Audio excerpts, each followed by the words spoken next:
let's transition a little bit, man. I heard you talking a little bit on an interview, and you were talking about the whole shit with hip hop artists being incriminated in interviews and things like that. We had a good conversation on our podcast yesterday between my cousin and I, where we were talking about that. Where Charlemagne said some things, and we commented on his take on it, where he said it's 100% the artist blame for saying anything that they say on these interviews. And I think that you kind of feel the same. But before we go on how we feel, how do you feel about that? Vlad being accused for incriminating people, certain people within the industry and media being accused of asking incriminating questions. What do you feel about that? Right. Well, at the end of the day, yes, as an artist, you have control. They're not forcing you to say this. But what I will say about Vlad, from outside looking in, he seems to go after artists who are in that realm. Thug, got criminal careers and shit, criminal records, or you know what I'm saying. He seems to get a lot of those people. When I don't hear, when I click on him sometime and see an artist like a rapper, I'm like, who the hell does this dude? And I go Google him. Well, he may have a criminal history, or been around crime, or in a gang and shit. I'm like, well, why does he continuously get so many of those kind of artists? You know what I'm saying? The hood artists, the ones who have kind of records, or who've been through some stuff, or who have some records pending right now. You know what I'm saying? Some allegations pending. So he kind of goes with that crowd. So that's kind of on him. Why does he keep grabbing for those? Why don't you grab dudes who don't have that kind of record? You know what I'm saying? Who got clean records, who are cool.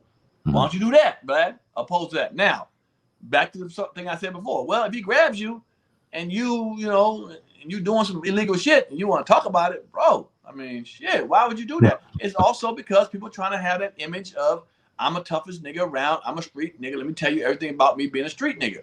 Like, dude, real street niggas don't have to do that. Yeah. I noticed this. The last 4 or 5 rappers, some of them I had never heard of before. They got killed. I went back and looked at their videos. They got stacks of money in their hands. They got guns in their videos. They're young black males. They talk about gang shit and talk about killing niggas. It's the same 4 or 5 things on every one of the people who I saw. Went back for the nigga from Louisiana, from Baton Rouge got killed, from, you know what I'm saying, from Mo 3, all of them. Why do they constantly do that? So now when I look at the videos, I see a nigga with stacks of money in his hand. I'm gonna kill a nigga, shoot a nigga. All right, motherfucker. Well, shit happens, nigga. Yeah. It is what it is. They're not talking about hollering hoes only and driving whips and just being, like Puffy and them did and shit. You know what I'm saying? Like living the good life, champagne, caviar and drop. They want to show their guns and all that. So, bro, you showing that and you living that kind of lifestyle, what you expect? Should Vlad get a pass for that? Even like his, a lot of people criticize the type of question that he asks. As far as like, saying how much kilos did you sell? You took over the whole drug operation at 15. Like, should he get a pass? Because some people just want to give him 100% pass and say, I don't care what he does. You better not do. Right. No, he's complicit in it too. Asking questions because sometimes, unfortunately, some people don't know no better. Not saying they don't know no better, but they get caught in like a deer in the headlights. These young, some of these niggas are real thug niggas from the streets. They don't know how to conduct themselves on an interview. They're gonna say what they're gonna say. You feel what I'm saying? So you can sit there and be like, Vlad, it ain't your fault. No, nigga, you know who you grabbing. You grabbing some of these young cats who aren't, don't have no etiquette when it comes to interviews. You know what I'm saying? They don't know how to hold back something. They don't know what to do. Sure, they're to blame if they're gonna talk about it. But the same token, man, if it's a gun in the house and you keep it low and a kid gets it, who you gonna blame? Okay, the kid, motherfucker, or the gun? Put the gun high away where the kids can't reach it. Right. Because kids gonna grab stuff that they don't know better about, and you can say, no, it is adult males. Yeah, but still, every day you hear somebody killing somebody, and at the end of you can watch the first 48 hours, and motherfucker in the interrogation room crying, I ain't mean to shoot my nigga, I ain't mean to shoot him, man. What? I'm so scared of him. Well, every day shit happens. You feel what I'm saying? Yeah. Every day things happen. So I think if Vlad would cut back from only getting them thug ass niggas in his videos all the time, then maybe we wouldn't have a situation. But he goes for that low hanging fruit that he knows might be some bullshit happen. And hey, and it happens. So I think they both, but I still gonna lean more on the artist because hey, it's your career, man. At the end of the day. And I've seen a couple of artists tell him, I ain't want to answer that. I ain't trying to talk about that. I've seen him do that.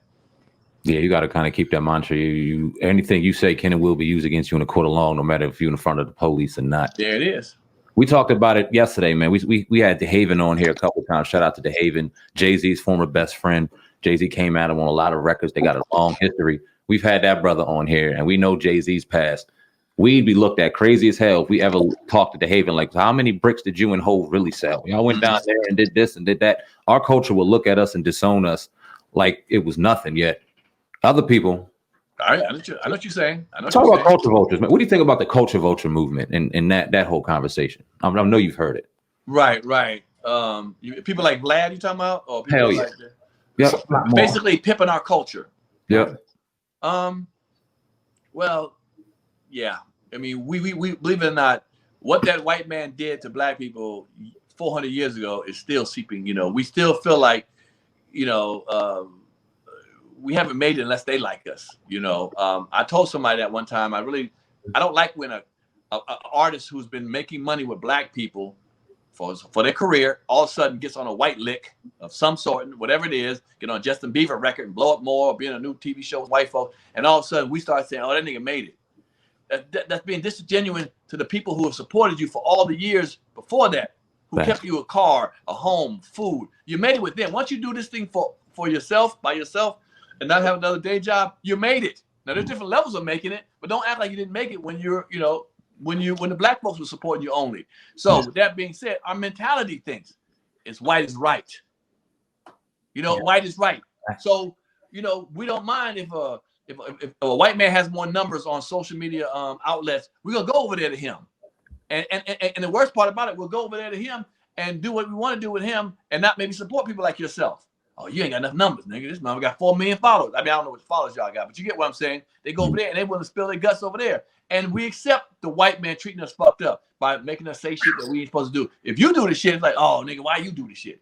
Well, nigga, why you accept Vlad for doing it? Or whoever other outlet? Why y'all accept that? It's the mentality, man.